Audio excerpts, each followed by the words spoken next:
It began on a late autumn afternoon when the leaves were falling in cascades of amber and gold outside our home in Asheville, North Carolina. I had been married to Jason for 9 years, and although our relationship had never been perfect, it was built on love, understanding, and years of quiet sacrifice. Jason was a quiet man, observant, thoughtful, and always a little too good at hiding how he really felt. Maybe that's why I didn't see what was coming until it was already upon us. Our lives had settled into routine. Jason worked from home as a software engineer, and I managed a small boutique downtown. Between work, errands, and family obligations, the spark that once made our marriage feel electric had begun to dim. It wasn't gone. It was just hidden beneath the debris of everyday life. And then came the moment that cracked the wall between us. It started with Brian. He was one of our new neighbors who had just moved in across the street with his partner, a fitness coach named Troy. Brian came by to borrow a ladder one Saturday, and we got to talking on the porch. He was funny, warm, and outgoing, the kind of person who knew how to make everyone feel included. Jason watched from the window as I chatted and laughed with Brian, and when he came out to join us, I noticed something odd in his eyes. It wasn't jealousy exactly. It was curiosity, something quietly studying the way I interacted with another man. Later that evening, Jason asked me if I had enjoyed the conversation. I told him yes, and that Brian reminded me of our younger selves, adventurous, open, unafraid of new people. Jason didn't say much, but that night he held me longer than usual. It was as if he was feeling something change too. The second man was Marco, a travel photographer who wandered into my shop one afternoon looking for a vintage scarf. He had an accent that hinted at Italy and eyes that looked like they'd seen every sunrise on Earth. He was magnetic in a way that pulled people in without effort. He struck up a conversation about books, and before I knew it, we were sitting on the small couch near the fitting room, sipping tea I had brewed in the back office.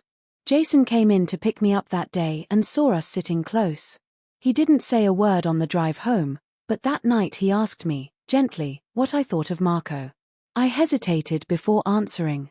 "He's interesting," I said. "Easy to talk to." Jason nodded. "You lit up around him." I noticed. I wasn't sure whether to feel flattered or exposed. But Jason didn't accuse me of anything. In fact, over the next week, he seemed more attentive than he'd been in months. He helped out more around the house, left little notes in my purse, even made breakfast on days I had early shifts. It was around this time that we began talking, really talking, about what we wanted. Not just in life, but in our connection. Jason confessed that sometimes he felt like he was standing still while I was evolving, blooming, connecting to people in ways he had forgotten how to. "I like watching you come alive," he said one night. "Even if it's not always because of me." That conversation changed everything. We began having deeper discussions about our boundaries, our desires, the things we'd never said out loud. It felt strange at first, like we were unlearning everything we thought marriage had to be. And then, one day, I asked him a question that had been sitting quietly in my mind since that conversation. What if I let these men into our lives, just a little?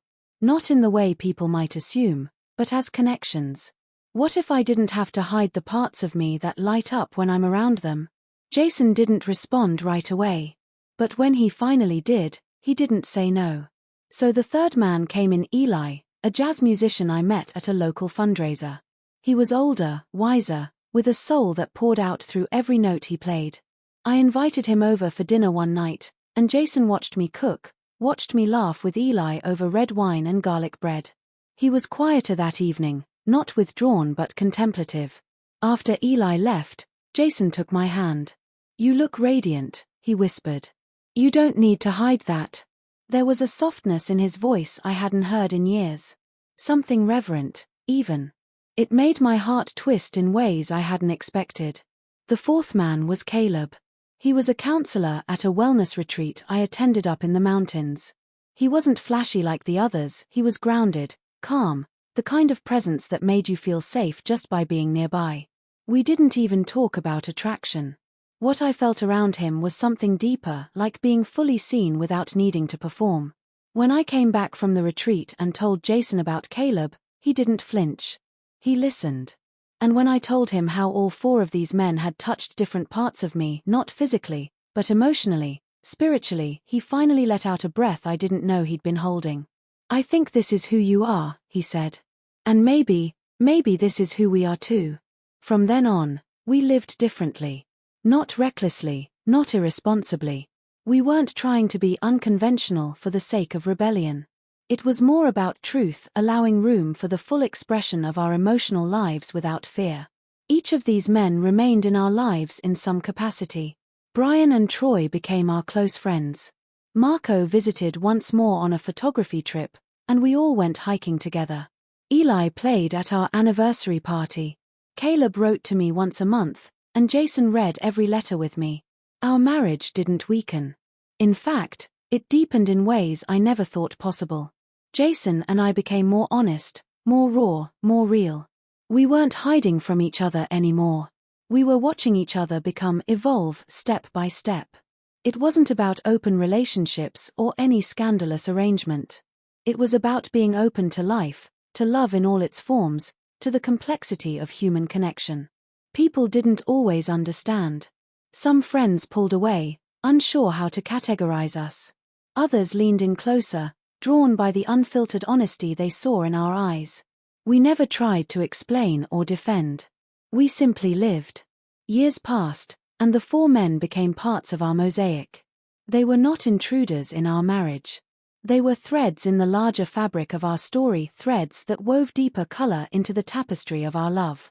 Jason passed away 5 years later, peacefully, after a short illness. In his final days, we sat on the porch watching the sun slip behind the Blue Ridge Mountains, holding hands. He told me that our journey had been everything he didn't know he needed. That loving me through all my seasons, even the ones that brought other people into our lives, had made him feel more alive than anything else could have. "I never lost you," he whispered. "I just watched you grow. I carry that with me now. I carry it in every letter from Caleb, every song I hear from Eli, every photo Marco sends, every joke Brian still cracks in our group texts. But most of all, I carry Jason's presence in the way he saw me, the way he let love evolve beyond rules and into something honest.